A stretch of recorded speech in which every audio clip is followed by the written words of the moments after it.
The Cybrarian presents Robert E. Howard's Kull, the Conqueror. In the time of Bran Mak Morn, Kings of the Night.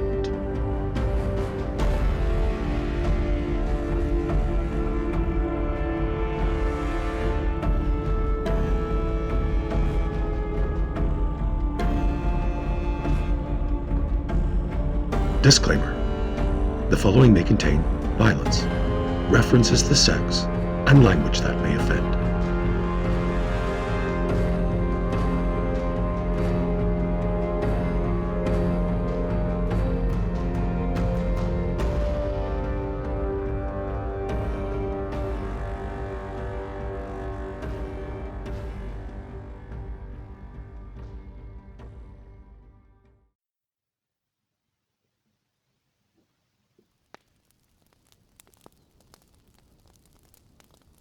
Part 1.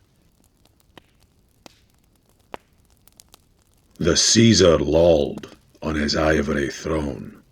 His iron legions came to break a king in a land unknown and a race without a name. The Song of Bran.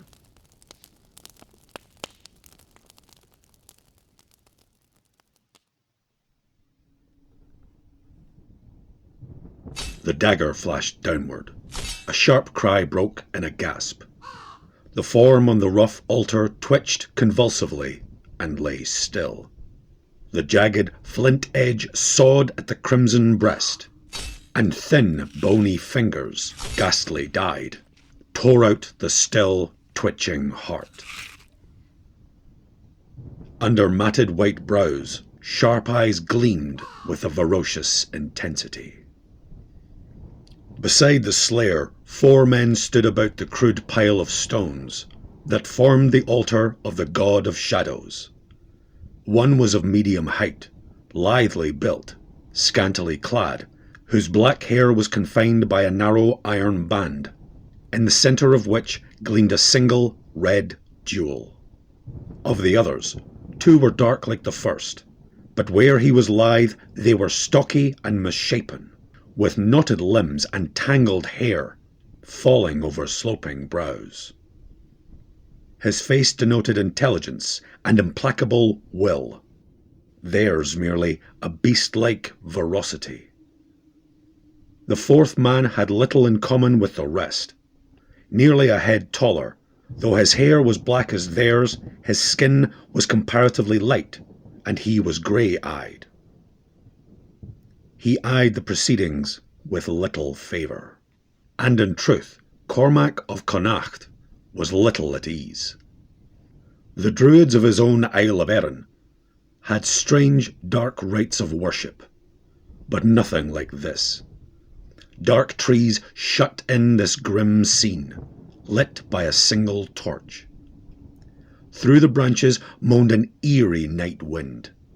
Cormac was alone among men of a strange race, and he had just seen the heart of a man ripped from his still pulsing body.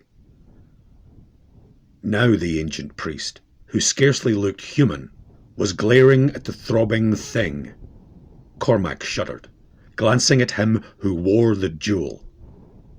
Did Bran Mak Morn, king of the Picts, believe that this white-bearded old butcher could foretell events by scanning a bleeding human heart? The dark eyes of the king were inscrutable. There were strange depths to the man that Cormac could not fathom, nor any other man. "The portents are good," exclaimed the priest wildly, speaking more to the 2 chieftains than to Bran. Here, from the pulsing heart of a captive Roman I read. Defeat for the arms of Rome. Triumph for the sons of the heather. The 2 savages murmured beneath their breath, their fierce eyes smouldering. "Go and prepare your clans for battle," said the king, and they lumbered away with the ape-like gait assumed by such stunted giants. Paying no more heed to the priest, who was examining the ghastly ruin on the altar, Bran beckoned to Cormac. The Gael followed him with alacrity. Once out of that grim grove, under the starlight, he breathed more freely. They stood on an eminence, looking out over long, swelling undulations of gently waving heather. Near at hand, a few fires twinkled, their fewness giving scant evidence of the hordes of tribesmen who lay close by. Beyond these were more fires, and beyond these still more, which last marked the camp of Cormac's own men, hard-riding, hard-fighting Gaels, who were of that band which was just beginning to get a foothold on the western coast of Caledonia, the nucleus of what was later to become the Kingdom of Dalriadia. To the left of these, other fires gleamed, and far away to the south were more fires, mere pinpoints of light. But even at that distance, the Pictish king and his Celtic ally could see that these fires were laid out in regular order. The fires of the legions, muttered Bran. the fires that have lit a path around the world. The men who light those fires have trampled the races under their iron heels. And now, we of the heather have our backs to the wall. What will fall on the morrow? Victory for us, says the priest, answered Cormac. Bran made an impatient gesture. Moonlight on an ocean, wind in the fir tops. Do you think that I put faith in such mummery? Or that I enjoy the butchery of a captive legionary? I must hearten my people. It was for Gron and Bakar that I let old Gunnar read the portents. The warriors will fight better. And Gunnar? Bran laughed. Gunnar is too old to believe anything. He was a high priest of the shadows, a score of years before I was born. He claims direct descent from that Gunnar who was a wizard in the days of Brule, the spear slayer, who was the first of my line. No man knows how old he is. Sometimes I think he is the original Gunnar himself. At least, said a mocking voice, and Cormac started as a dim shape appeared at his side. At least I have learned that in order to keep the faith and trust of the people, a wise man must appear to be a fool. I know secrets that would blast even your brain, Bran. Should I speak them? But in order that the people may believe in me, I must descend to such things as they think proper magics, and prance and yell and rattle snake skins, and dabble about in human blood and chicken livers. Cormac looked at the ancient with a new interest. The semi-madness of his appearance had vanished. He was no longer the charlatan, the spell-mumbling shaman. The starlight lent him a dignity which seemed to increase his very height, so that he stood like a white-bearded patriarch. Bran, your doubt lies there. The lean arm pointed to the fourth ring of fires. Aye. The king nodded gloomily. Cormac, you know as well as I. Tomorrow's battle hinges upon that circle of fires, with the chariots of the Britons and your own western horsemen. Our success would be certain, but surely the devil himself is in the heart of every Northman. You know how I trapped that band, how they swore to fight for me against Rome, and now that their chief Ragnar is dead, they swear that they will be led only by a king of their own race. Else they will break their vow and go over to the Romans. Without them we are doomed, for we cannot change our former plan. Take heart, Bran, said Gunnar. touch the jewel in your iron crown. Mayhap it will bring you aid. Bran laughed bitterly. Now you talk as the people think. I am no fool to twist with empty words. What of the gem? It is a strange one, truth, and has brought me luck ere now. But I need now no jewels, but the allegiance of 300 fickle Northmen, who are the only warriors among us, who may stand the charge of the legions on foot. But the jewel, Bran, the jewel, persisted Gunnar. Well, the jewel? Cried Bran impatiently. It is older than this world. It was old when Atlantis and Lemuria sank into the sea. It was given to Brule, the spear slayer, first of my line, by the Atlantean Kull, king of Valusia, in the days when the world was young. But shall that profit us now? Who knows? Asked the wizard, obliquely. Time and space exist not. There was no past, and there shall be no future. Now is all. All things that ever were, are, or ever will be, transpire now. Man is forever at the centre of what we call time and space. I have gone into yesterday and tomorrow, and both were as real as today, which is like the dreams of ghosts. But let me sleep and talk with Gunnar. Mayhap he shall aid us. What means he? Asked Cormac, with a slight twitching of his shoulders, as the priest strode away in the shadows. He has ever said that the first Gunnar comes to him in his dreams and talks with him, answered Bran. I have seen him perform deeds that seemed beyond human ken. I know not. I am but an unknown king with an iron crown, trying to lift a race of savages out of the slime into which they have sunk. Let us look to the camps. As they walked, Cormac wondered, by what strange freak of fate had such a man risen among this race of savages, saviours of a darker, grimmer age? Surely he was an atavism, an original type of the days when the Picts ruled all Europe, before their primitive empire fell before the bronze swords of the Gauls. Cormac knew how Bran, rising by his own efforts from the neglected position of the son of a wolf clan chief, had to an extent united the tribes of the Heather, and now claimed kingship over all Caledon. But his rule was loose, and much remained before the Pictish clans would forget their feuds and present a solid front to foreign foes.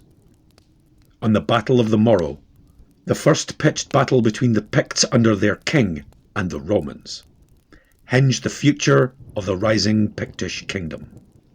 Bran and his ally walked through the Pictish camp, where the swart warriors lay sprawled about their small fires, sleeping or gnawing on half-cooked food. Cormac was impressed by their silence. 1,000 men camped here, yet the only sounds were occasional low guttural intonations. The silence of the Stone Age rested in the souls of these men. They were all short, most of them crooked of limb, giant dwarves. Bran Mak Morn was a tall man among them. Only the older men were bearded, and they scantily, but their black hair fell about their eyes so that they peered fiercely from under the tangle. They were barefoot, and clad scantily in wolfskin.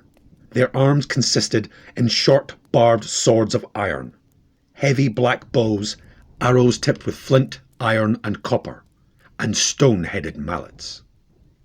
Defensive armour they had none, save for a crude shield of hide-covered wood. Many had worked bits of metal into their tangled manes, as a slight protection against sword cuts. Some few, sons of long lines of chiefs, were smooth-limbed and lithe like Bran, but in the eyes of all gleamed the unquenchable savagery of the primeval. These men are fully savages, thought Cormac. Worse than the Gauls, Britons, and Germans. Can the old legends be true, that they reigned in a day when strange cities rose, where now the sea rolls? And they survived the flood that washed those gleaming empires under, sinking again into that savagery from which they once had risen. Close to the encampment of the tribesmen were the fires of a group of Britons, members of fierce tribes who lived south of the Roman wall, but who dwelt in the hills and forests to the west, and defied the power of Rome. Powerfully built men they were, with blazing blue eyes and shocks of tousled yellow hair, such men as had thronged the Kentish beaches when Caesar brought the eagles to the Isles. These men, like the Picts, wore no armour, and were clad scantily in coarse-worked cloth and deerskin sandals. They bore small, round bucklers of hard wood, braced with bronze, to be worn on the left arm, and long, heavy bronze swords with blunt points. Some had bows, though the Britons were indifferent archers. Their bows were shorter than the Picts, and effective only at close range. But ranged close by the fires were the weapons that made the name Briton a word of terror to Pict, Roman, and Norse raider alike. Within the circle of firelight stood 50 bronze chariots, with long, cruel blades curving out from their sides. One of these blades could dismember half a dozen men at once. Tethered close by, under the vigilant eyes of their guards, grazed the chariots' horses. Big, rangy steeds, swift and powerful. Would that we had more of them, mused Bran. With 1,000 chariots, and my bowmen, I could drive the legions into the sea. The free British tribes must eventually fall before Rome, said Cormac. It would seem they would rush to join you in war. Bran made a helpless gesture. The fickleness of the Celt. They cannot forget old feuds. Our ancient men have told us how they would not even unite against Caesar when the Romans first came. They would not make head against a common foe together. These men came to me because of some dispute with their chief, but I cannot depend on them when they are not actually fighting. Cormac nodded. I know. Caesar conquered Gaul by playing one tribe against another. My own people shift and change with the waxing and waning of the tides, but of all Celts, the Cymrai are the most changeable, the least stable. Not many centuries ago, my own Gallic ancestors wrested Arran from the Cymric Danans, because though they outnumber us, they opposed us as separate tribes, rather than as a nation. And so these Cymric Britons face Rome, said Bran. These will aid us on the morrow. Further, I cannot say. But how shall I expect loyalty from alien tribes, who am not sure of my own people? Thousands lurk in the hills, holding aloof. I am king in name only. Let me win tomorrow, and they will flock to my standard. If I lose, they will scatter like birds before a cold wind. A chorus of rough welcome greeted the two leaders as they entered the camp of Cormac's Gaels. 500 in number they were, tall, rangy men, black-haired and grey-eyed mainly, with the bearing of men who lived by war alone. While there was nothing like close discipline among them, there was an air of more system and practical order that existed in the lines of the Picts and Britons. These men were of the last Celtic race to invade the Isles, and their barbaric civilization was of much higher order than that of their Cymric kin. The ancestors of the Gaels had learned the arts of war on the vast plains of Scythia, and at the courts of the pharaohs, where they had fought as mercenaries of Egypt, and much of what they learned they brought into Ireland with them. Excelling in metalwork, they were armed, not with clumsy bronze swords, but with high-grade weapons of iron. They were clad in well-woven kilts and leathern sandals. Each wore a light shirt of chain mail, and a visorless helmet, but this was all their defensive armour. Celts, Gaelic, or Brythonic, were prone to judge a man's valour by the amount of armour he wore. The Britons who faced Caesar deemed the Romans cowards because they cased themselves in metal, and many centuries later the Irish clans thought the same of the mail-clad Norman knights of Strongbow. Cormac's warriors were horsemen. They neither knew nor esteemed the use of the bow. They bore the inevitable round metal-braced buckler, dirks, long straight swords and light single-handed axes. Their tethered horses grazed not far away, big-boned animals, not so ponderous as those raised by the Britons, but swifter. Bran's eyes lighted as these two strode through the camp. These men are keen-beaked birds of war. See how they whet their axes, and jest of the morrow. Would that the raiders in yon camp were as staunch as your men, Cormac. Then I would greet the legions with a laugh when they come up from the south tomorrow. They were entering the circle of the Northman fires. 300 men sat about gambling, whetting their weapons and drinking deep of the heather ale, furnished them by their Pictish allies. These gazed upon Bran and Cormac with no great friendliness. It was striking to note the difference between them and the Picts and Celts. The difference in their cold eyes, their strong, moody faces, their very bearing. Here was ferocity and savagery, but not of the wild, upbursting fury of the Celt. Here was a fierceness backed by grim determination and stolid stubbornness. The charge of the British clans was terrible, overwhelming. But they had no patience. Let them be balked of immediate victory, and they were likely to lose heart and scatter, or fall back to bickering among themselves. There was the patience of the cold blue north in these seafarers, a lasting determination that would keep them steadfast to the bitter end, once their face was set toward a definite goal. As to personal stature, they were giants, massive yet rangy. That they did not share the ideas of the Celts regarding armour was shown by the fact that they were clad in heavy scale mail shirts that reached below mid-thigh, heavy horned helmets and hardened hide leggings, reinforced, as were their shoes, with plates of iron. Their shields were huge oval affairs of hard wood, hide and brass. As to weapons, they had long iron-headed spears, heavy iron axes and daggers. Some had wide-bladed swords. Cormac scarcely felt at ease with the cold magnetic eyes of these flaxen-haired men fixed upon him. He and they were hereditary foes, even though they did chance to be fighting on the same side at present. But were they? A man came forward, a tall, gaunt warrior on whose scarred, wolfish face the flickering firelight reflected deep shadows. With his wolfskin mantle flung carelessly about his wide shoulders, and the great horns on his helmet adding to his height, he stood there in the swaying shadows, like some half-human thing, a brooding shape of the dark barbarism that was soon to engulf the world. Well, Wulfhere, said the Pictish king, you have drunk the mead of counsel, and have spoken about the fires. What is your decision? The Northman's eyes flashed in the gloom.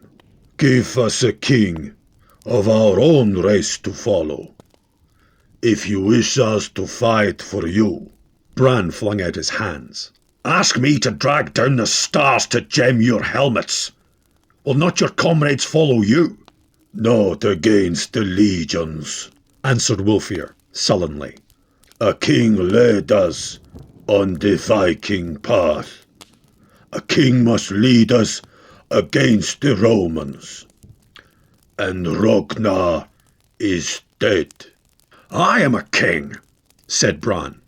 Will you fight for me, if I stand at the tip of your fight wedge?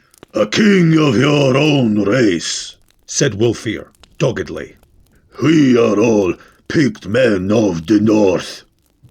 We fight for none but the king, and the king must lead us against the legions. Cormac sensed a subtle threat in this repeated phrase.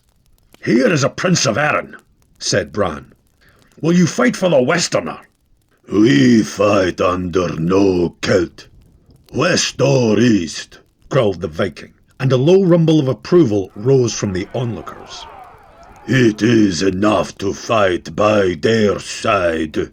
The hot Gallic blood rose in Cormac's brain, and he pushed past Bran, his hand on his sword.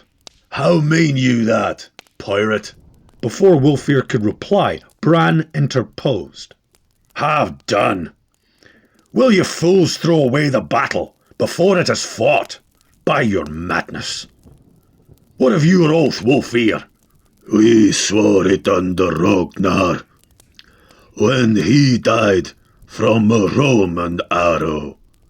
We were absolved of it. We will only follow a king against the legions.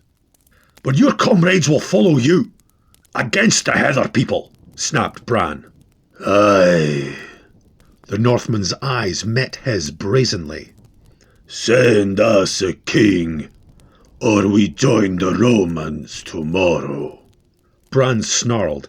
In his rage, he dominated the scene, dwarfing the huge men who towered over him. Traitors! Liars! I hold your lives in my hand. Aye, draw your swords if you will. Cormac, keep your blade in its sheath. These wolves will not bite a king. Wulfhere, I spared your lives when I could have taken them. You came to raid the countries of the south, sweeping down from the northern sea in your galleys. You ravaged the coasts, and the smoke of burning villages hung like a cloud over the shores of Caledon. I trapped you all when you were pillaging and burning, with the blood of my people on your hands. I burned your long ships and ambushed you when you followed, with thrice the number of bowmen who burned for your lives hidden in the heathered hills about you. I spared you when we could have shot you down like trapped wolves. Because I spared you, you swore to come and fight for me. And shall we die, because the Picts fight Rome? Rumbled a bearded raider. Your lives are forfeit to me. You came to ravage the south. I did not promise to send you all back to your homes in the north, unharmed and loaded with loot. Your vow was to fight one battle against Rome under my standard. Then I will aid your survivors to build ships, and you may go where you will, with a goodly share of the plunder we take from the legions. Ragnar had kept his oath, but Ragnar died in a skirmish with Roman scouts, and now you, Wulfhere the dissension breeder, you stir up your comrades to dishonour themselves by that which a Northman hates, the breaking of the sworn word.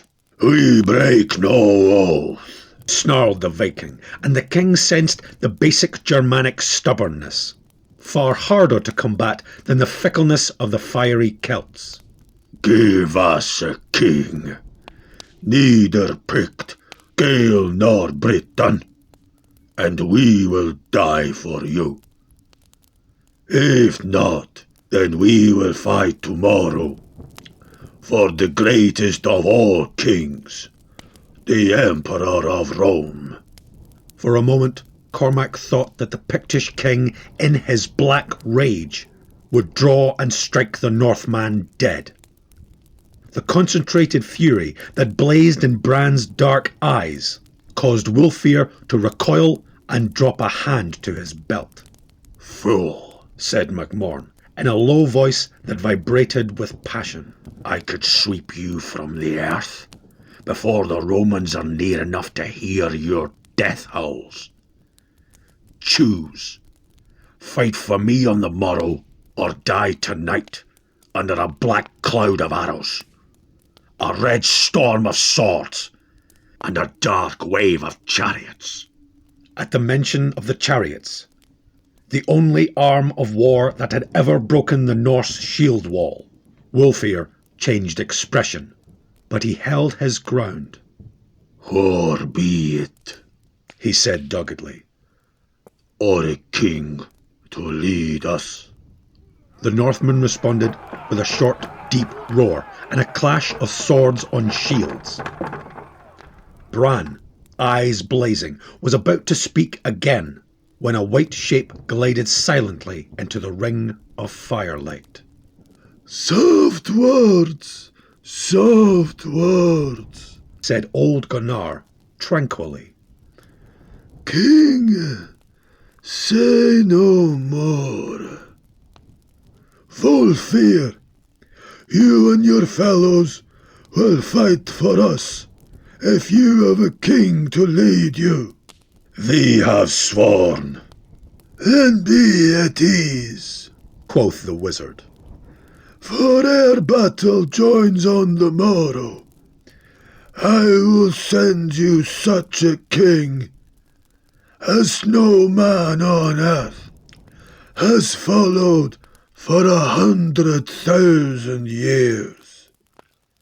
A king neither Pict, Gael nor Briton, but one to whom the Emperor of Rome is but a village headman."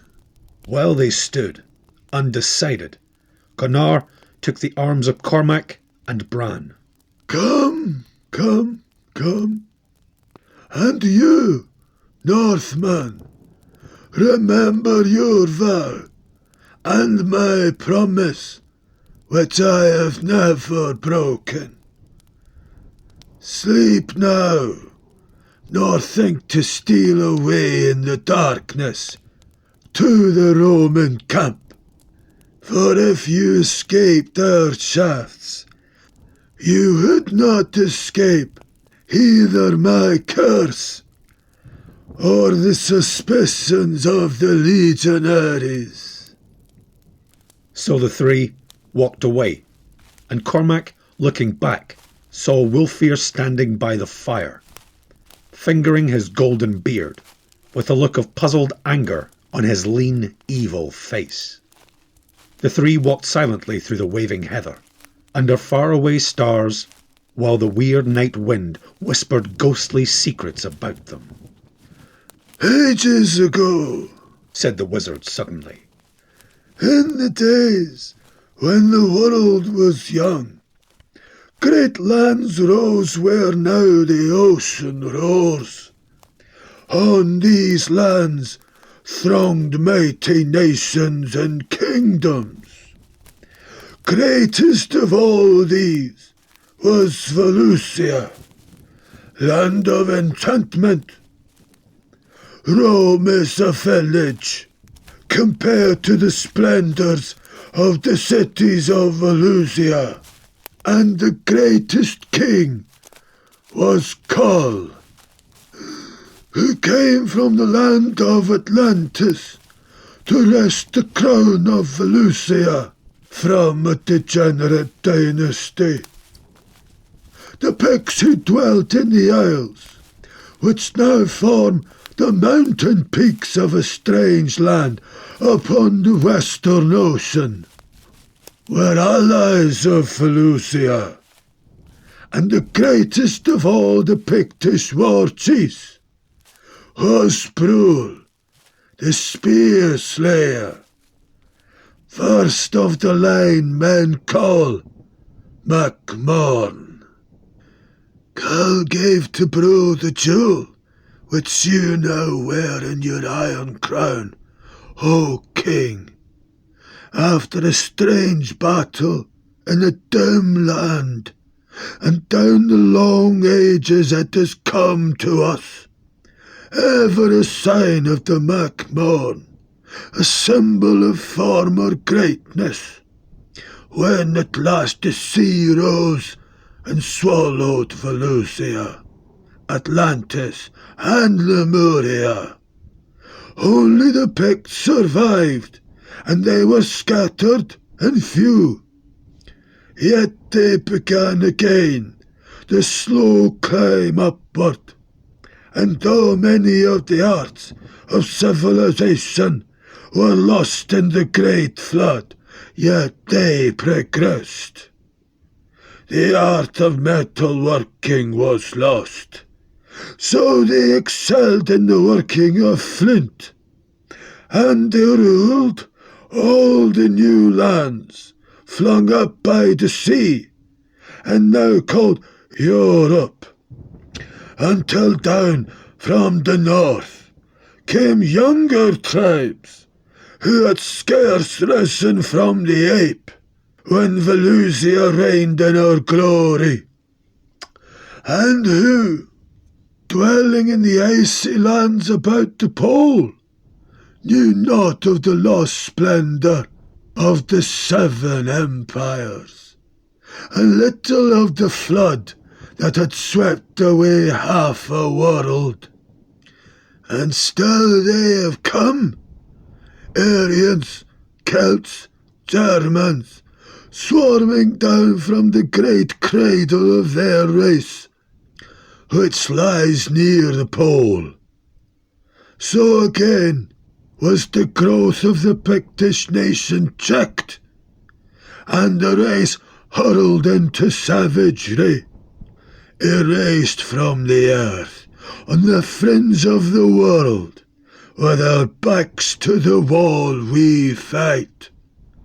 Here in Caledon is the last stand of a once mighty race, and we change. Our people have mixed with the savages of an elder age, which we drove into the north when we came into the Isles, and now, save for their chieftains such as thou, Bran, a Pict is strange and abhorrent to look upon. True, true, said the king impatiently. But what has that to do with... Kull, king of Valusia, said the wizard imperturbably, was a barbarian in his age, as thou art in thine, though he ruled a mighty empire by the weight of his sword.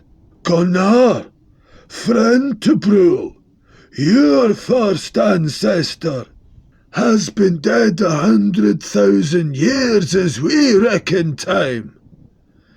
Yet I talked with him a scant hour agone. You talked with his ghost? Or he with mine?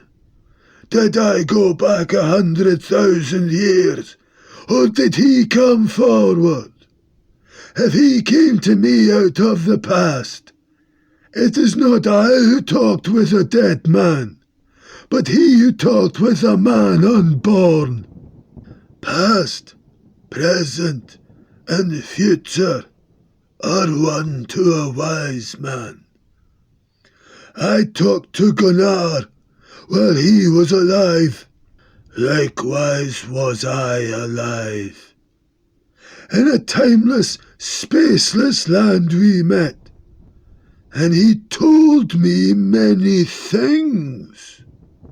The land was growing light with the birth of dawn. The heather waved and bent in long rows before the dawn wind, as bowing in worship of the rising sun. The jewel in your crown is a magnet that draws down the eons, said Gunnar. The sun is rising, and who comes out of the sunrise?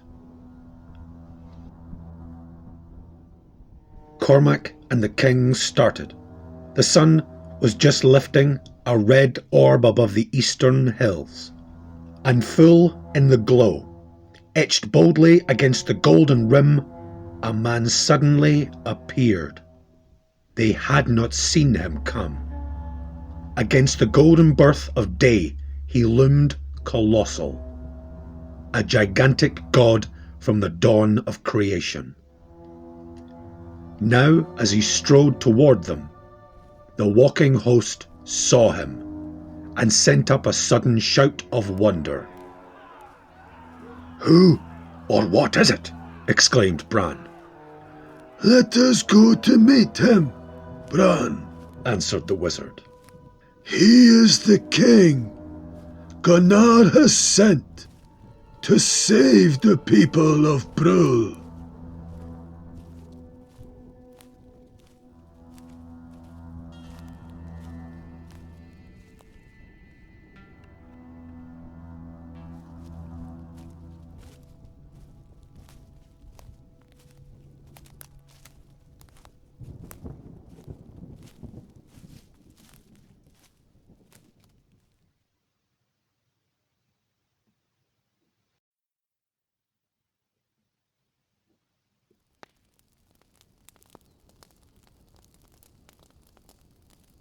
Chapter 2.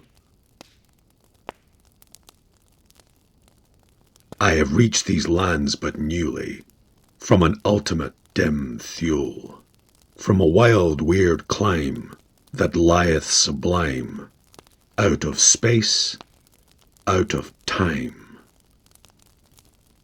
Poe.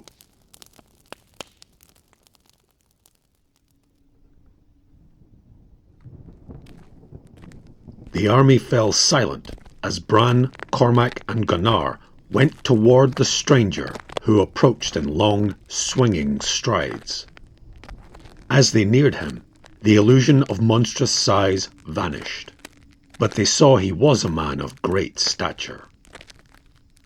At first Cormac thought him to be a Northman, but a second glance told him that nowhere before had he seen such a man.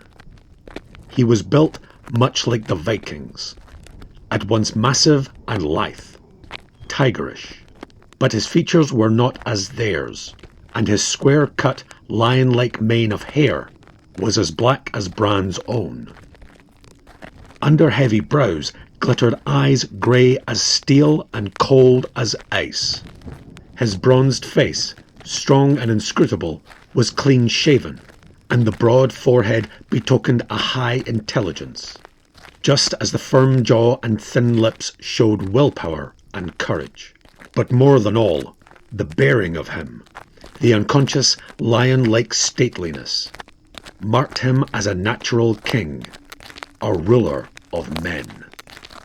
Sandals of curious make were on his feet, and he wore a pliant coat of strangely meshed mail, which came almost to his knees. A broad belt with a great golden buckle encircled his waist, supporting a long, straight sword in a heavy leather scabbard. His hair was confined by a wide, heavy golden band about his head.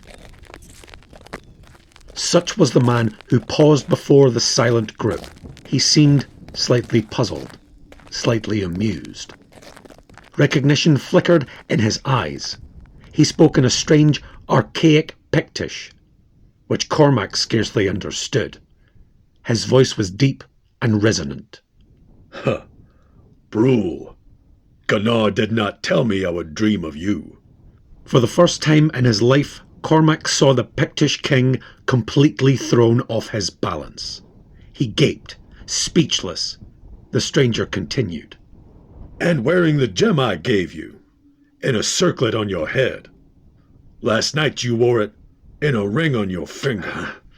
"Last night?" gasped Bran. "Last night, on 100,000 years ago. All one," murmured Gunnar, in evident enjoyment of the situation. "I am not Brule," said Bran. "Are you mad to thus speak of a man dead 100,000 years? He was first of my line."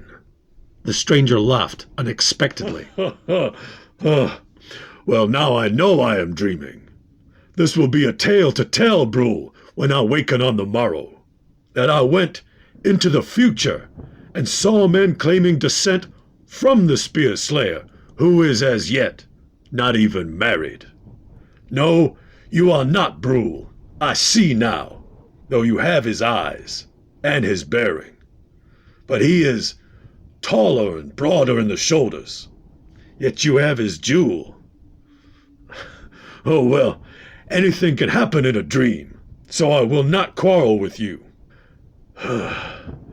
For a time I thought I had been transported to some other land in my sleep, and was in reality awake in a strange country, for this is the clearest dream I ever dreamed. Who are you? I am Bran Mak Morn, king of the Caledonian Picts, and this ancient is Gunnar, a wizard of the line of Gunnar, and this warrior is Cormac Naconacht, a prince of the Isle of Erin. The stranger shook his lion-like head. These words sound strangely to me, save Gunnar, and that one is not Gunnar, though he too is old. What land is this? Caledon, or Alba, as the Gaels call it. And who are those squat ape-like warriors who watch us yonder, all agape? They are the Picts who own my rule. How strangely distorted folk are in dreams, muttered the stranger. And who are those shock-headed men about the chariots? They are the Britons, come nigh from south of the wall. What wall? The wall built by Rome to keep the people of the Heather out of Britain. Britain. The tone was curious. I have never heard of that land. And what is Rome? What? Cried Bran. You've never heard of Rome, the empire that rules the world? No empire rules the world, answered the other haughtily. The mightiest kingdom on earth is that wherein I reign. And who are you? Kull of Atlantis, king of Valusia. Cormac felt a coldness trickle down his spine. The cold, grey eyes were unswerving. But this was incredible, monstrous, unnatural. Valusia! Cried Bran. Why, man, the sea waves have rolled over the spires of Valusia for untold centuries. Kull laughed outright.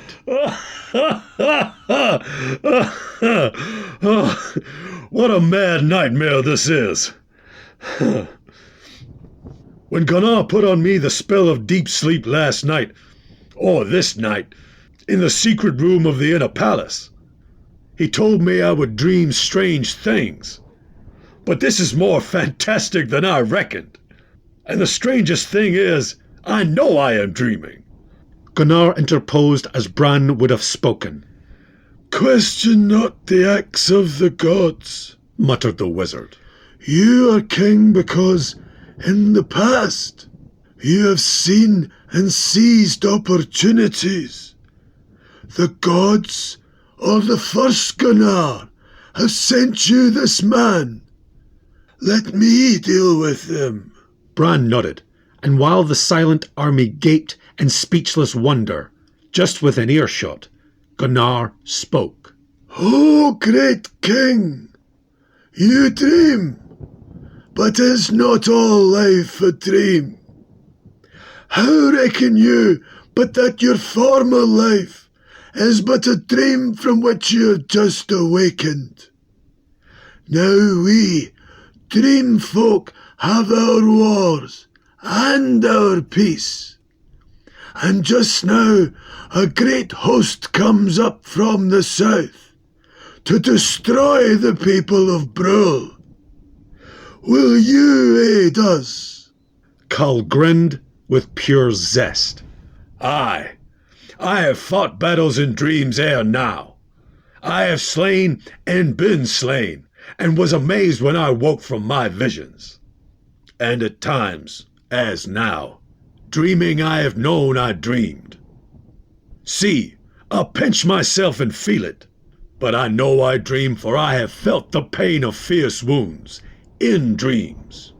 Yes, people of my dream, I will fight for you against the other dream folk. Where are they? And that you enjoy the dream more, said the wizard subtly. forget that it is a dream, and pretend that by the magic of the first Gunnar, and the quality of the jewel you gave to Brull, that now gleams on the crown of the Morny, you have in truth been transported forward into another wilder age, where the people of Brull fight for their life against a stronger foe. For a moment, the man who called himself King of Valusia seemed startled. A strange look of doubt, almost of fear, clouded his eyes. Then he laughed. Good. Lead on, wizard. But now Bran took charge. He had recovered himself and was at ease. Whether he thought, like Cormac, that this was all a gigantic hoax arranged by Gunnar, he showed no sign. King Kull, see you those men yonder, who lean on their long-shafted axes as they gaze upon you? The tall men with the golden hair and beards. Aye. Our success in the coming battle hinges on them. They swear to go over to the enemy if we give them not a king to lead them, their own having been slain. Will you lead them to battle? Kull's eyes glowed with appreciation. They are men such as my own Red Slayers, my picked regiment. I will lead them. Come then. The small group made their way down the slope, through throngs of warriors who pushed forward eagerly to get a better view of the stranger, then pressed back as he approached. An undercurrent of tense whispering ran through the horde. The Northmen stood apart in a compact group. Their cold eyes took in Kull, and he gave back their stares, taking in every detail of their appearance.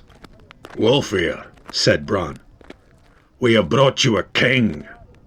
I hold you to your oath. Let him speak to us, said the Viking, harshly.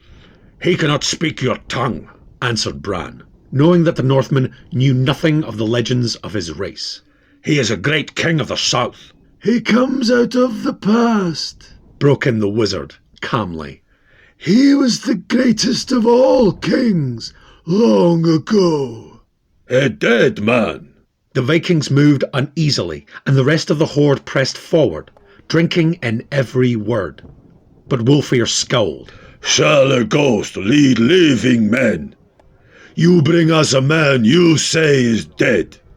We will not follow a corpse. Wulfhere, said Bran, in still passion. You're a liar and a traitor. You set us this task, thinking it impossible. You yearn to fight under the eagles of Rome. We have brought you a king, neither picked Gael nor Briton, and you deny your vow. Let him fight me then, howled Wulfhere in uncontrollable wrath, swinging his axe about his head in a glittering arc. If your dead man overcomes me, then my people will follow you. If I overcome him, you shall let us depart in peace to the camp of the legions. Good, said the wizard. Do you agree, wolves of the north? A fierce yell and a brandishing of swords was the answer. Bran turned to Kull, who had stood silent, understanding nothing of what was said, but the Atlantean's eyes gleamed. Cormac felt that those cold eyes had looked on too many such scenes not to understand something of what had passed. This warrior says you must fight him for leadership, said Bran, and Kull, eyes glittering with glowing battle joy, nodded. I guessed as much. Give us space. A shield and a helmet, shouted Bran, but Kull shook his head. I need none, he growled. Back and give us room to swing our steel. Men pressed back on each side, forming a solid ring about the two men, who now approached each other warily. Kull had drawn his sword, and the great blade shimmered like a live thing in his hand. Wulfir, scarred by 100 savage fights, flung aside his wolfskin mantle and came in cautiously, fierce eyes peering over the top of his outthrust shield, axe half lifted in his right hand.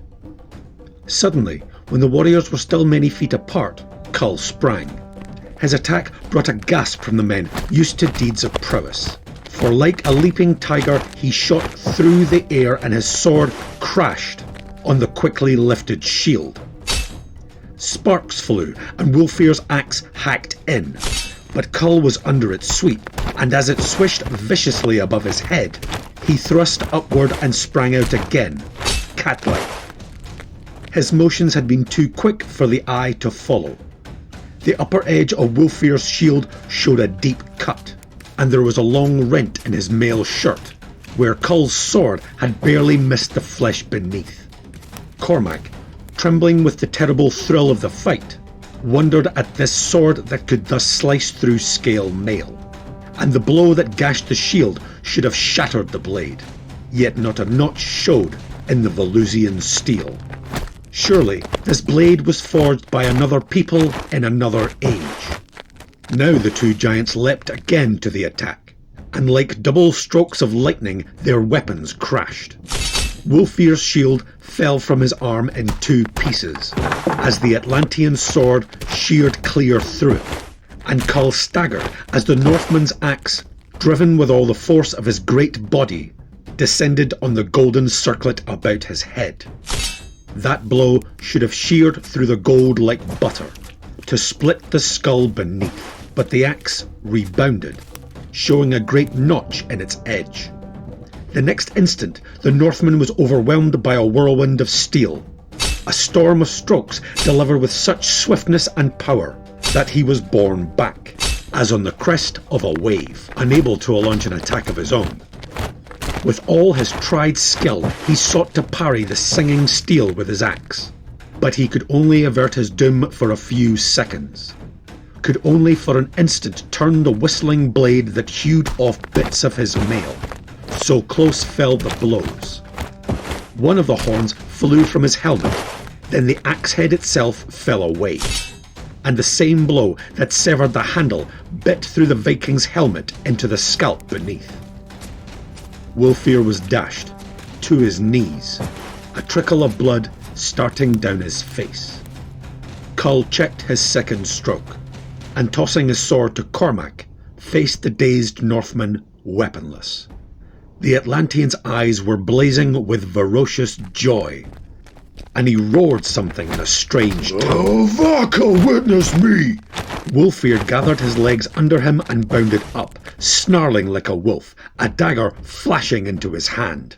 The watching horde gave tongue in a yell that ripped the skies as the two bodies clashed. Kull's clutching hand missed the Northman's wrist, but the desperately lunging dagger snapped on the Atlantean's mail, and dropping the useless hilt, Wulfir locked his arms about his foe in a bear-like grip that would have crushed the ribs of a lesser man. Kull grinned tigerishly and returned the grapple, and for a moment the two swayed on their feet. Slowly, the black-haired warrior bent his foe backward, until it seemed his spine would snap. With a howl that had nothing of the human in it, Wulfir clawed frantically at Kull's face, trying to tear out his eyes, then turned his head and snapped his fang-like teeth into the Atlantean's arm. A yell went up as a trickle of blood started. He bleeds! He bleeds! He is no ghost after all, but immortal man! Angered, Kull shifted his grip, shoving the frothing Wulfir away from him, and smote him terrifically under the ear with his right hand. The Viking landed on his back a dozen feet away. Then, howling like a wild man, he leapt up with a stone in his hand and flung it. Only Kull's incredible quickness saved his face.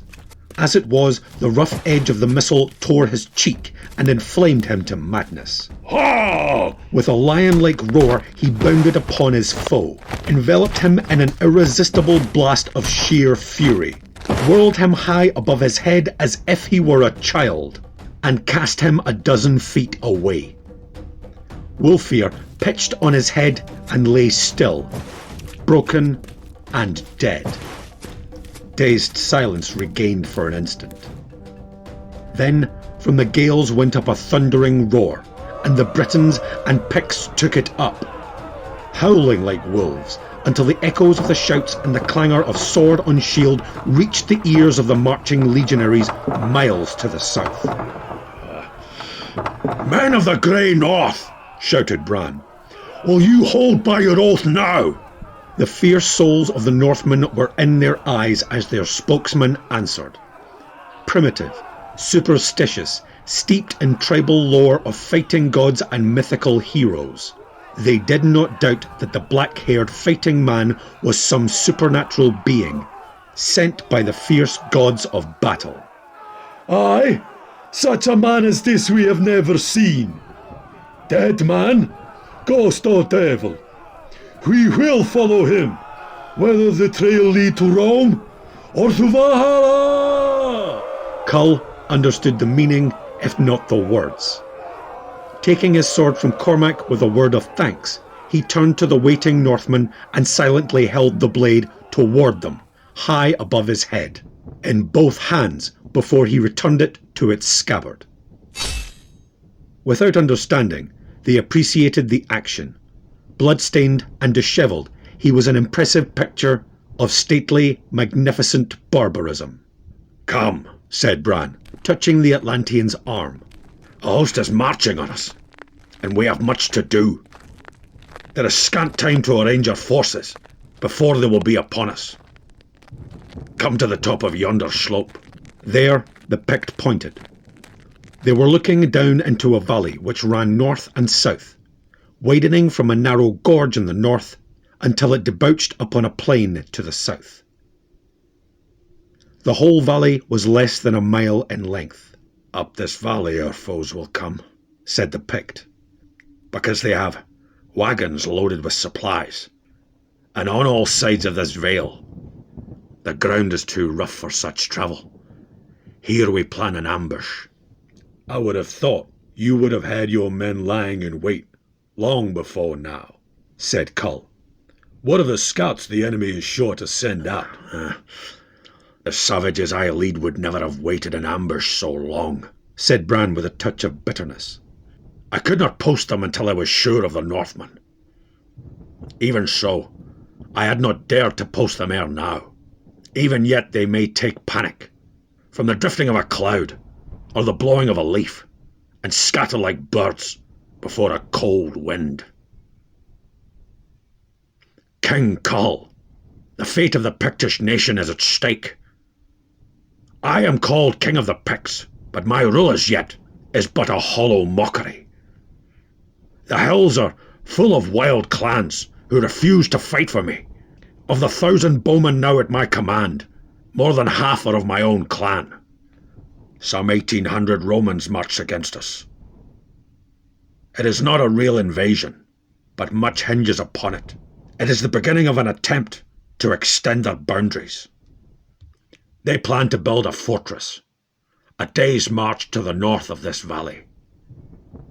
If they do, they will build other forts, drawing bands of steel about the hearts of the free people.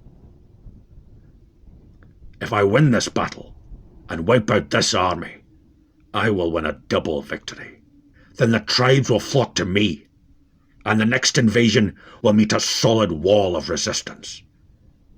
If I lose, the clans will scatter, fleeing into the north, until they can no longer flee, fighting as separate clans rather than as one strong nation.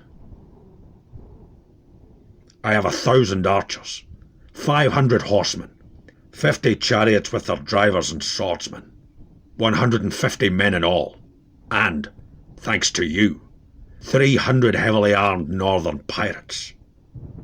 How would you arrange your battle lines? Well, said Kull, I would have barricaded the north end of the valley.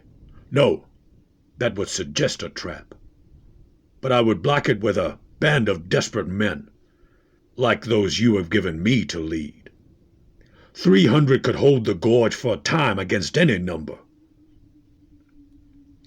Then, when the enemy was engaged with these men to the narrow part of the valley, I would have my archers shoot down into them until their ranks are broken, from both sides of the vale. Then, having my horsemen concealed behind one ridge and my chariots behind the other, I would charge with both simultaneously and sweep the foe into a red ruin. Bran's eyes glowed. Exactly. King of Valusia. Such was my exact plan. But what of the scouts? My warriors are like panthers. They hide under the noses of the Romans. Those who ride into the valley will see only what we wish them to see. Those who ride over the ridge will not come back to report. An arrow is swift and silent. You see that the pivot of the whole thing depends on the men that hold the gorge. They must be men who can fight on foot and resist the charges of the heavy legionaries long enough for the trap to be closed. Outside these Northmen, I had no such force of men. My naked warriors with their short swords could never stand such a charge for an instant.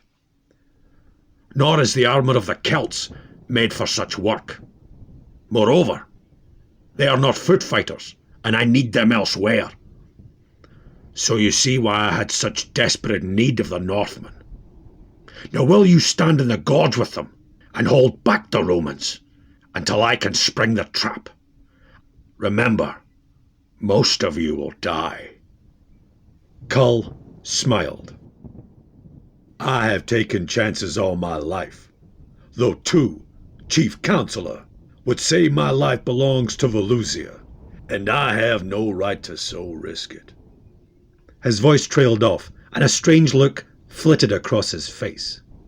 By Velka, he said, laughing uncertainly. Sometimes I forget this is a dream. All seems so real. But it is. Of course it is. Well then, if I die, I will but awaken, as I have done in times past. Lead on, King of Caledon. Cormac, going to his warriors, wondered. Surely it was all a hoax. Yet he heard the arguments of the warriors all about him, as they armed themselves and prepared to take their posts. The black-haired king was Nade himself, the Celtic war god. He was an antediluvian king brought out of the past by Gunnar. He was a mythical, fighting man out of Valhalla. He was no man at all, but a ghost. No, he was mortal, for he had bled. But the gods themselves bled, though they did not die. So the controversies raged. At least, thought Cormac, if it was all a hoax to inspire the warriors, with a feeling of supernatural aid, it had succeeded.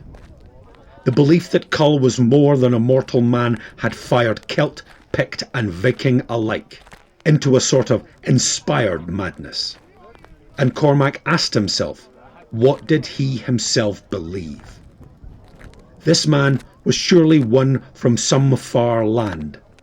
Yet in every look and action there was a vague hint of a greater difference than mere distance of space. A hint of alien time, of misty abysses and gigantic gulfs of eons lying between the black-haired stranger and the men with whom he walked and talked. Oh, is he a ghost? Oh, is he a god? Clouds of bewilderment mazed Cormac's brain. Oh, I don't know. And he laughed in whimsical self-mockery.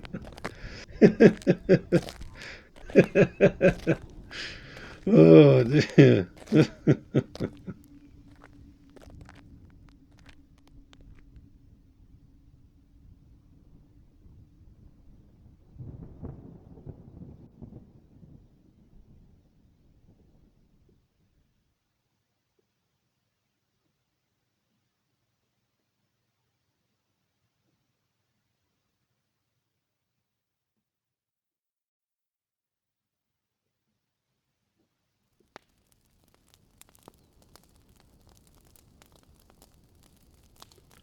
3.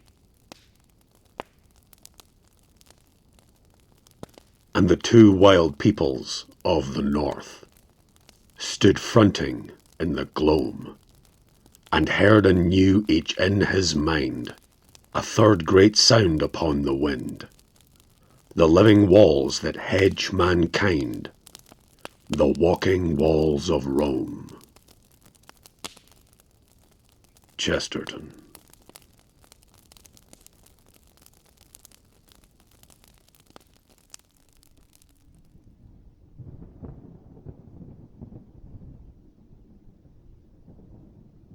The sun slanted westward. Silence lay like an invisible mist over the valley. Cormac gathered the reins in his hand and glanced up at the ridges on both sides. The waving heather which grew rank on those steep slopes gave no evidence of the hundreds of savage warriors who lurked there. Here in the narrow gorge, which widened gradually southward, was the only sign of life. Between the steep walls, 300 Northmen were massed, solidly, in their wedge-shaped shield wall, blocking the pass. At the tip, like the point of a spear, stood the man who called himself Kull, King of Valusia. He wore no helmet, only the great, strangely worked headband of hard gold. But he bore on his left arm the great shield borne by the dead Ragnar, and in his right hand he held the heavy iron mace wielded by the Sea King. The Vikings eyed him in wonder and savage admiration. They could not understand his language, or he theirs, but no further orders were necessary. At Bran's directions, they had bunched themselves in the gorge, and their only order was, "Hold the pass." Bran Mak Morn stood just in front of Kull. So they faced each other, he whose kingdom was yet unborn, and he whose kingdom had been lost in the mists of time for unguessed ages. Kings of darkness, thought Cormac, nameless kings of the night, whose realms are gulfs and shadows. The hand of the Pictish king went out. King Kull, you are more than king. You are a man. Both of us may fall within the next hour. But if we both live, ask what you will of me. Kull smiled, returning the firm grip. You two are a man after my own heart, King of the Shadows. Surely you are more than a figment of my sleeping imagination. Mayhap we will meet in the waking life some day. Bran shook his head in puzzlement, swung into the saddle and rode away, climbing the eastern slope and vanishing over the ridge. Cormac hesitated. Strange man. Are you in truth of flesh and blood, or are you a ghost? When we dream, we are all flesh and blood. So long as we are dreaming, Kull answered.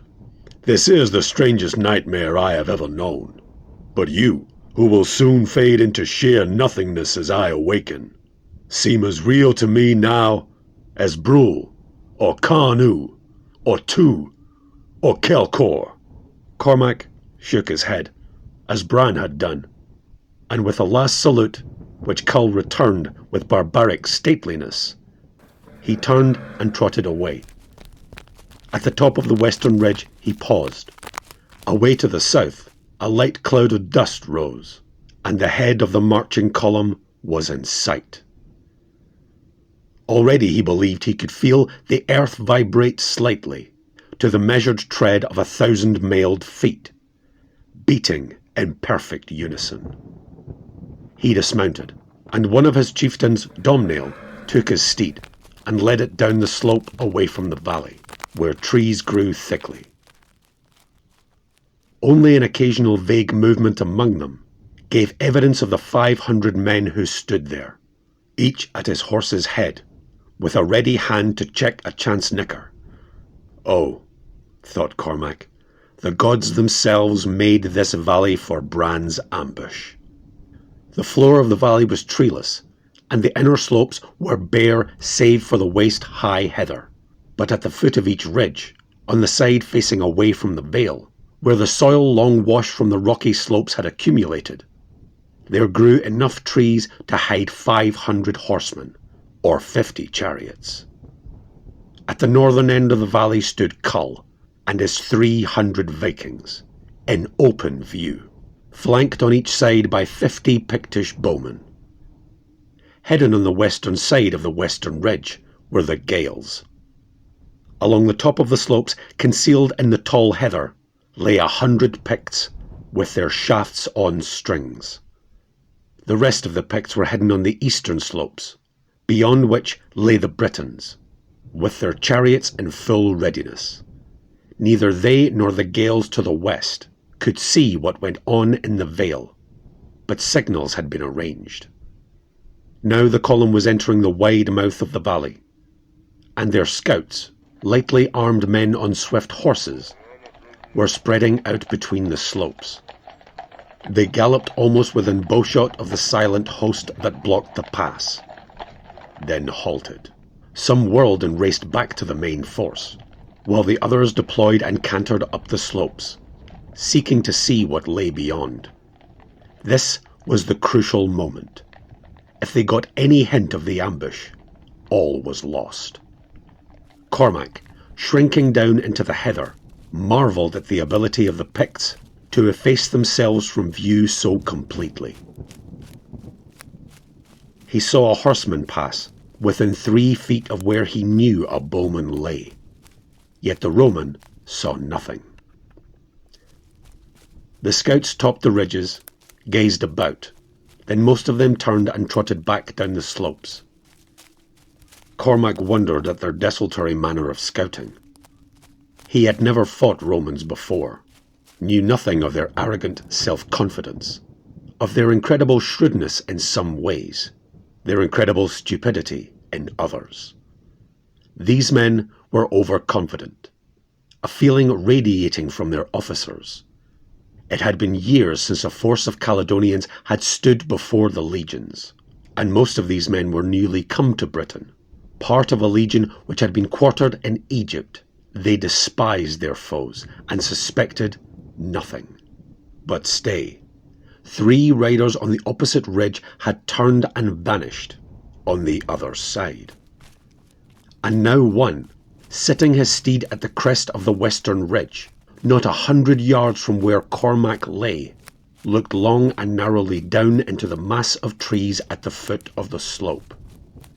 Cormac saw suspicion grow on his brown, hawk-like face.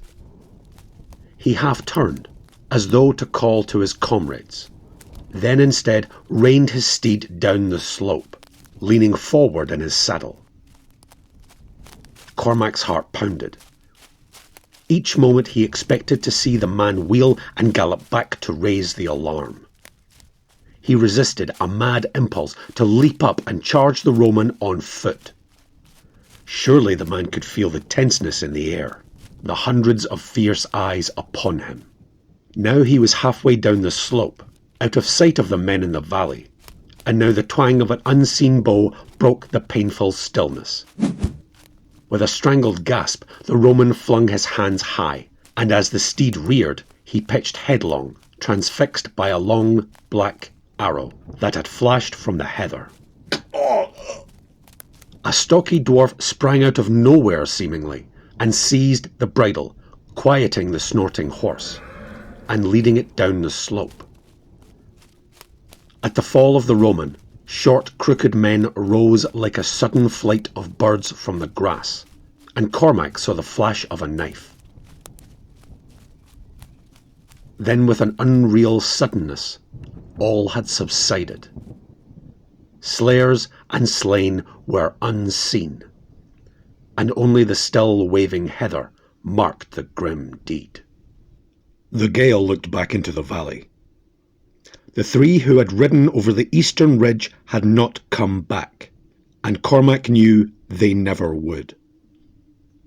Evidently, the other scouts had borne word that only a small band of warriors were ready to dispute the passage of the legionaries. Now the head of the column was almost below him, and he thrilled at the sight of these men who were doomed, swinging along with their superb arrogance. And the sight of their splendid armour, their hawk-like faces, and perfect discipline awed him as much as it is possible for a Gael to be awed. 1,200 men in heavy armour, who marched as one, so that the ground shook to their tread. Most of them were middle height, with powerful chests and shoulders and bronzed faces, hard-bitten veterans of 100 campaigns. Cormac noted their javelins, short keen swords and heavy shields, their gleaming armour and crested helmets, the eagles on the standards. These were men beneath whose tread the world had shaken, and empires crumbled. Not all were Latins. There were Romanized Britons among them, and 1 century or 100 was composed of huge, yellow-haired men, Gauls and Germans, who fought for Rome as fiercely as did the native born, and hated their wilder kinsmen more savagely. On each side was a swarm of cavalry, outriders, and the column was flanked by archers and slingers. A number of lumbering wagons carried the supplies of the army. Cormac saw the commander riding in his place, a tall man with a lean, imperious face, evident even at this distance. Marcus Silius. The Gaul knew him by reputation. A deep-throated roar rose from the legionaries as they approached their foes. Evidently, they intended to slice their way through and continue without pause, for the column moved implacably on. Whom the gods destroy, they first make mad. Cormac had never heard the phrase, but it came to him that the great Silius was a fool. Roman arrogance. Marcus was used to lashing the cringing peoples of a decadent East.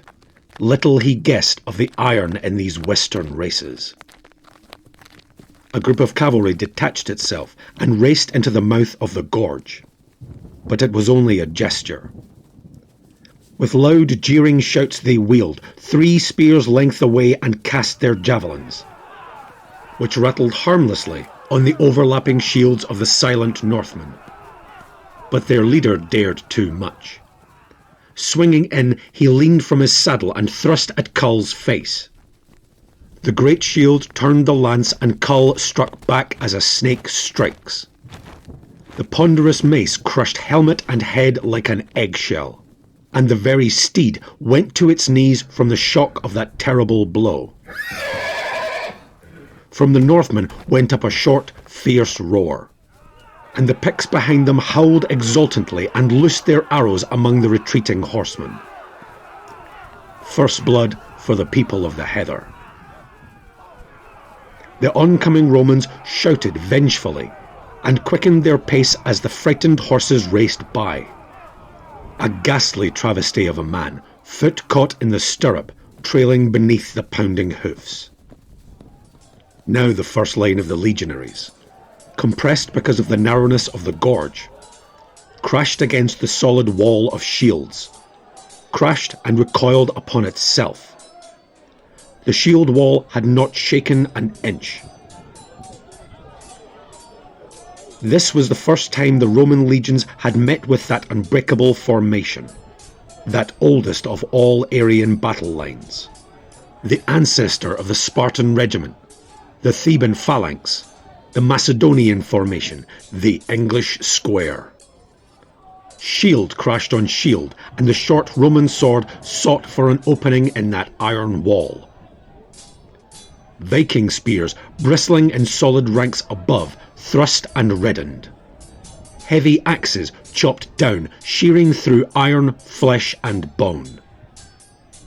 Cormac saw Kull, looming above the stocky Romans in the forefront of the fray, dealing blows like thunderbolts. A burly centurion rushed in, shield held high, stabbing upward. The iron mace crashed terribly, shivering the sword, rending the shield apart, shattering the helmet, crushing the skull down between the shoulders in a single blow.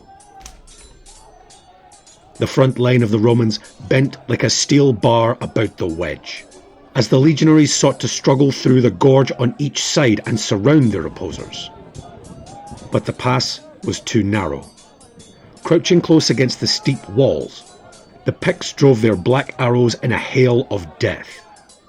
At this range, the heavy shafts tore through shield and corselet, transfixing the armoured men. The front line of battle rolled back, red and broken, and the Northmen trod their few dead underfoot to close the gaps their fall had made. Stretched the full width of their front line lay a thin line of shattered forms, the red spray of the tide which had broken upon them in vain. Cormac had leapt to his feet, waving his arms. Domhnall and his men broke cover at the signal, and came galloping up the slope lining the ridge. Cormac mounted the horse brought him, and glanced impatiently across the narrow vale. No sign of life appeared on the eastern ridge. Where was Bran and the Britons? Down in the valley, the legions, angered at the unexpected opposition of the paltry force in front of them, but not suspicious, were forming in a more compact body. The wagons which had halted were lumbering on again, and the whole column was once more in motion as if it intended to crash through by sheer weight. With the Gaulish century in the forefront, the legionaries were advancing again in the attack, this time with the full force of 1,200 men behind. The charge would batter down the resistance of Kull's warriors like a heavy ram, would stamp them down, sweep over their red ruins. Cormac's men trembled in impatience. Suddenly Marcus Tullius turned and gazed westward, where the line of horsemen was etched against the sky. Even at that distance, Cormac saw his face pale. The Roman at last realised the mettle of the men he faced, and that he had walked into a trap. Surely in that moment there flashed a chaotic picture through his brain. Defeat, disgrace, red ruin. It was too late to retreat, too late to form into a defensive square with the wagons for barricade. There was but one possible way out, and Marcus, crafty general in spite of his recent blunder, took it. Cormac heard his voice cut like a clarion through the din, and though he did not understand the words, he knew that the Roman was shouting for his men to smite that knot of Northmen like a blast, to hack their way through and out of the trap before it could close. Now the legionaries, aware of their desperate plight, flung themselves headlong and terribly on their foes. The shield wall rocked, but it gave not an inch. The wild faces of the Gauls and the hard brown Italian faces glared over locked shields into the blazing eyes of the north. Shields touching, they smote and slew and died in a red storm of slaughter, where crimsoned axes rose and fell and dripping spears broke on notched swords. Where in God's name was Bran with his chariots? A few minutes more would spell the doom of every man who held that pass. Already they were falling fast, though they locked their ranks closer and held like iron. Those wild men of the north were dying in their tracks, and looming above their golden heads, the black lion mane of Kull shone like a symbol of slaughter, and his reddened mace showered a ghastly rain as it splashed brains and blood like water. Something snapped in Cormac's brain. "These men will die while we wait for Bran's signal," he shouted. "On! Follow me into hell! Sons of Gale! A wild roar answered him, and loosening rein he shot down the slope with 500 yelling riders plunging headlong after him. And even at that moment, a storm of arrows swept the valley from either side like a dark cloud, and the terrible clamour of the Picts split the skies. And over the eastern ridge, like a sudden burst of rolling thunder on Judgment Day, rushed the war chariots. Headlong down the slope they roared, foam flying from the horses' distended nostrils, frantic feet scarcely seeming to touch the ground, making naught of the tall heather. In the foremost chariot, with his dark eyes blazing, crouched Bran Mak Morn, and in all of them the naked Britons were screaming and lashing as if possessed by demons. Behind the flying chariots came the Picts, howling like wolves and loosing their arrows as they ran. The heather belched them forth from all sides in a dark wave.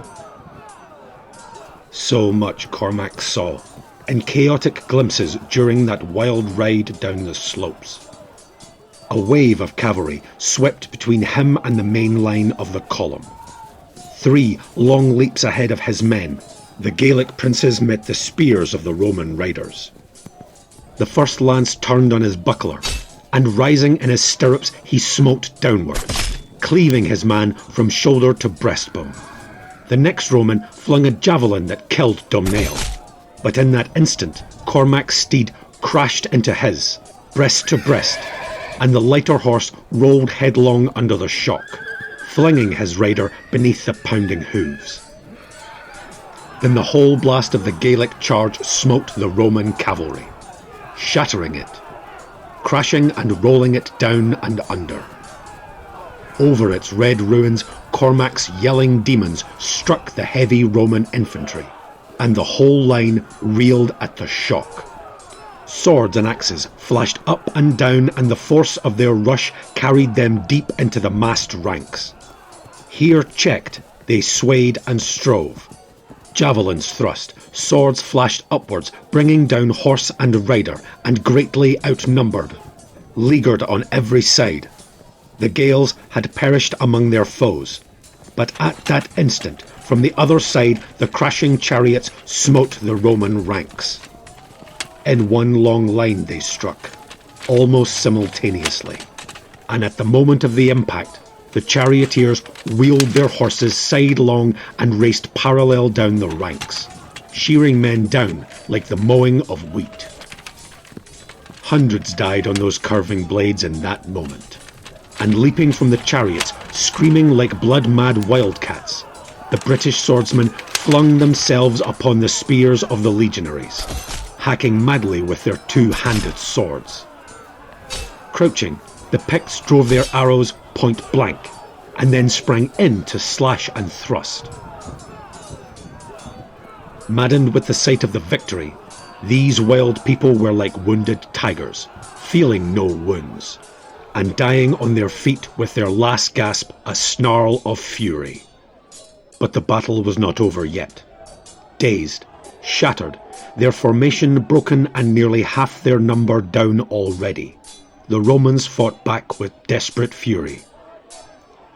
Hemmed in on all sides, they slashed and smote singly, or in small clumps, fought back to back. Archers, slingers, horsemen and heavy legionnaires mingled into a chaotic mass. The confusion was complete, but not of victory. Those bottled in the gorge still hurled themselves upon the red axes that barred their way, while the massed and serried battle thundered behind them. From one side, Cormac's Gaels raged and slashed.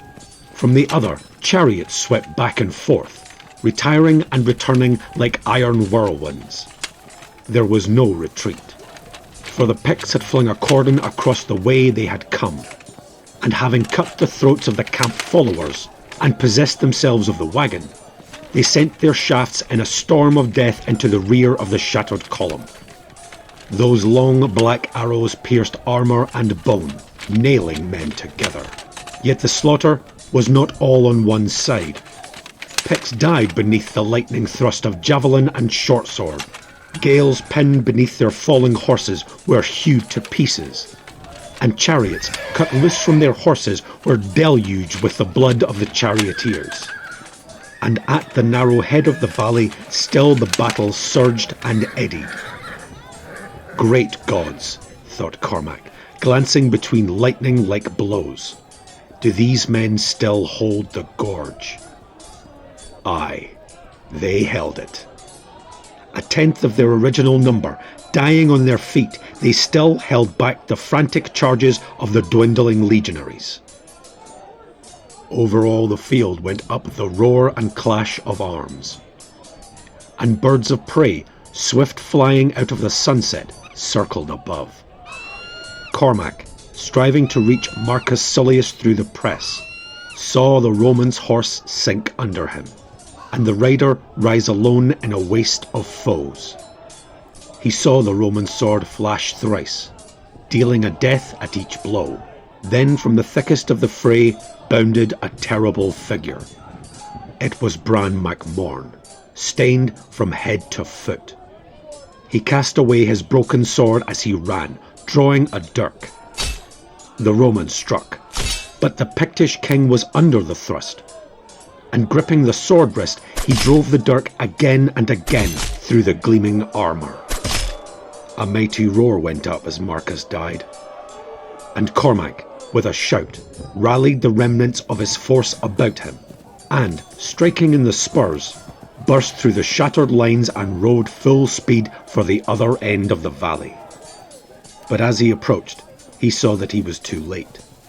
As they had lived, so had they died, those fierce sea-wolves, with their faces to the foe and their broken weapons red in their hands. In a grim and silent band they lay, even in death preserving some of the shield wall formation. Among them, in front of them and all about them, lay high-heaped the bodies of those who had sought to break them, in vain. They had not given back a foot. To the last man they had died in their tracks, nor were there any left to stride over their torn shapes. Those Romans who had escaped the Vikings' axes had been struck down by the shafts of the Picts and the swords of the Gales from behind. Yet this part of the battle was not over. High up on the steep western slope, Cormac saw the ending of that drama. A group of Gauls in the armour of Rome pressed upon a single man, a black-haired giant, on whose head gleamed a golden crown. There was iron in these men, as well as in the man who had held them to their fate. They were doomed. Their comrades were being slaughtered behind them. But before their turn came, they would at least have the life of the black-haired chief who had led the golden-haired men of the north. Pressing upon him from three sides, they had forced him slowly back up the steep gorge wall, and the crumpled bodies that stretched along his retreat showed how fiercely every foot of the way had been contested. Here on this steep, it was task enough to keep one's footing alone, yet these men at once climbed and fought. Kull's shield and the huge mace were gone, and the great sword in his right hand was dyed crimson. His mail, wrought with a forgotten art, now hung in shreds, and the blood steamed from 100 wounds on limbs, head, and body. But his eyes still blazed with the battle joy, and his wearied arm still drove the mighty blade in strokes of death. But Cormac saw that the end would come before they could reach him. Now at the very crest of the steep, a hedge of points menaced the strange king's life, and even his iron strength was ebbing. Now he split the skull of a huge warrior, and the backstroke shore through the neck cords of another. Reeling under a very rain of swords, he struck again, and his victim dropped at his feet, cleft to the breastbone. Then, even as a dozen swords rose above the staggering Atlantean for the death stroke, a strange thing happened. The sun was sinking into the western sea. All the heather swam red like an ocean of blood. Etched in the dying sun, as he had first appeared, Kull stood, and then, like a mist lifting, a mighty vista opened behind the reeling king. Cormac's astounded eyes caught a fleeting, gigantic glimpse of other climes and spheres. As if mirrored in summer clouds, he saw, instead of the heather hills stretching away to the sea, a dim and mighty land of blue mountains and gleaming, quiet lakes. The golden, purple and sapphirine spires and towering walls of a mighty city, such as the earth had not known for many a drifting age. Then, like the fading of a mirage, it was gone. But the Gauls on the high slope had dropped their weapons and stared like dazed men, for the man called Kull had vanished, and there was no trace of his going. As in a daze, Cormac turned his steed and rode back across the trampled field, his horse's hoofs splashing in lakes of blood and clanged against the helmets of dead men. Across the valley, the shout of victory was thundering, yet all seemed shadowy and strange. A shape was striding across the torn corpses, and Cormac was dully aware that it was Bran. The Gael swung from his horse and fronted the king. Bran was weaponless and gory. Blood trickled from gashes on brow, breast and limb. What armour he had worn was clean hacked away, and a cut had shorn halfway through his iron crown. But the jewel still gleamed, unblemished like a star of slaughter. It is in my mind to slay you, said the Gael, heavily and like a man speaking in a daze.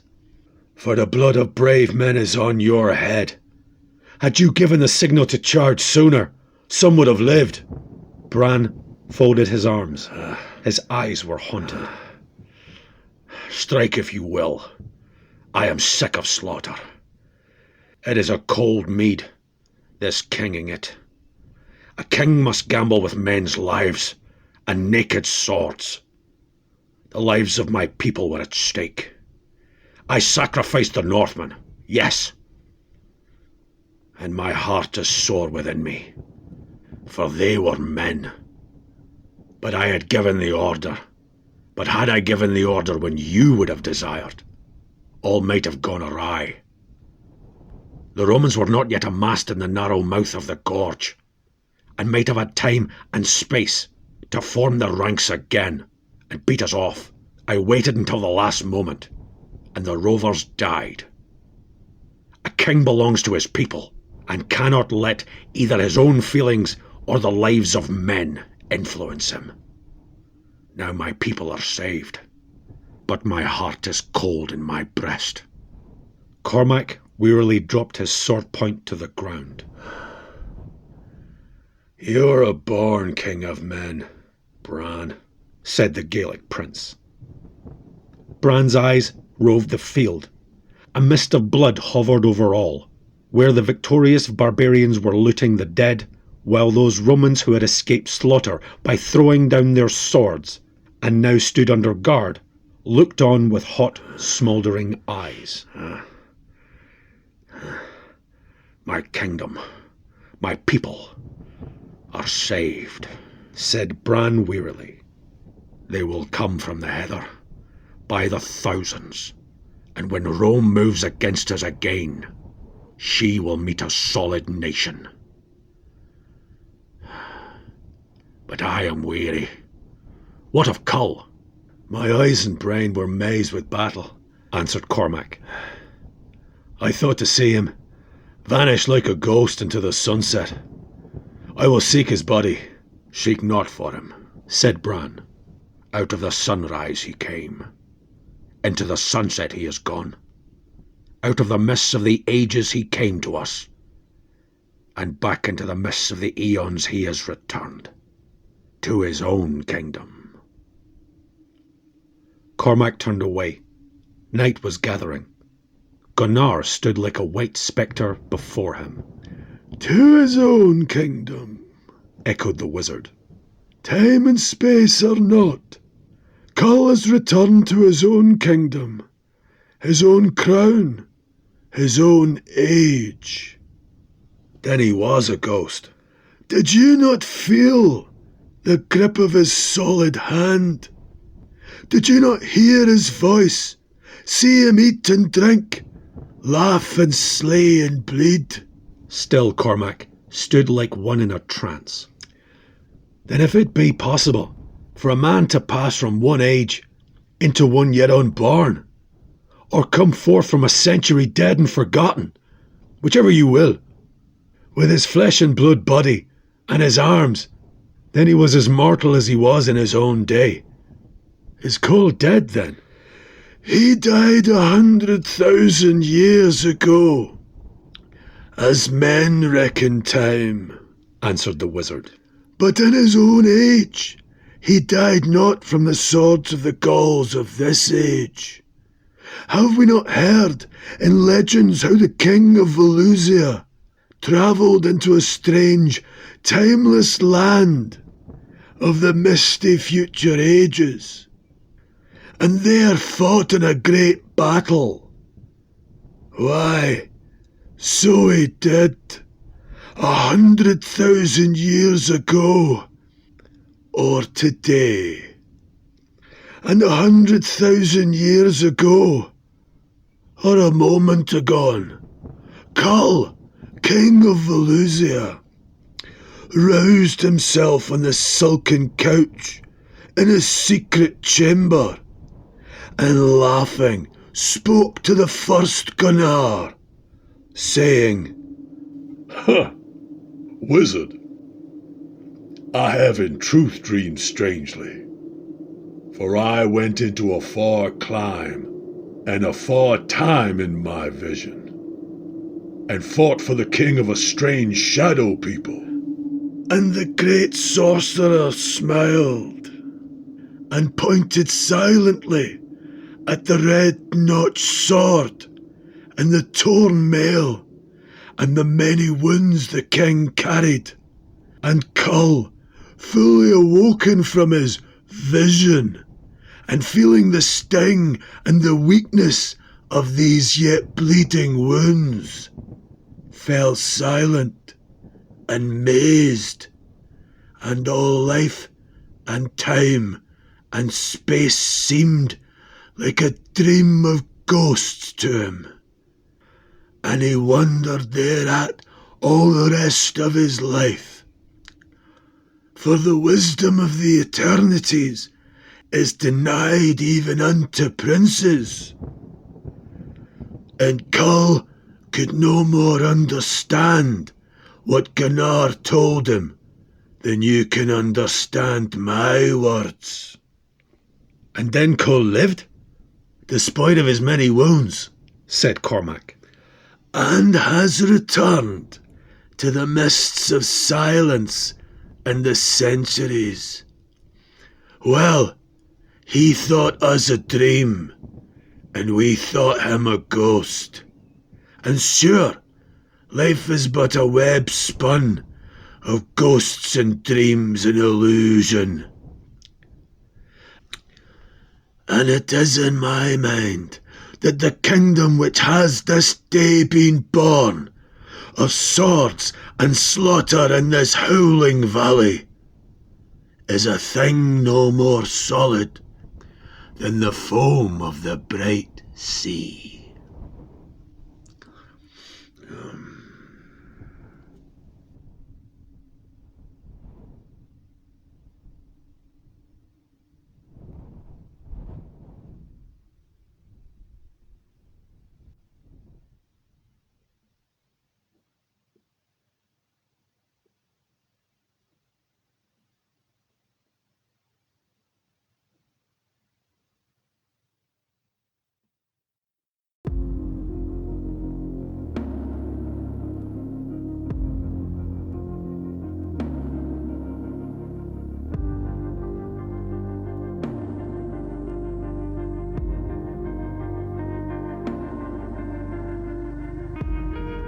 thank you for listening. For updates, follow us on Facebook, Twitter, and Instagram. Images courtesy of Unsplash.com. Audio courtesy of YouTube Audio Library. Links and artist creditation in the description. Please like, comment, share, subscribe, and hit the notification bell.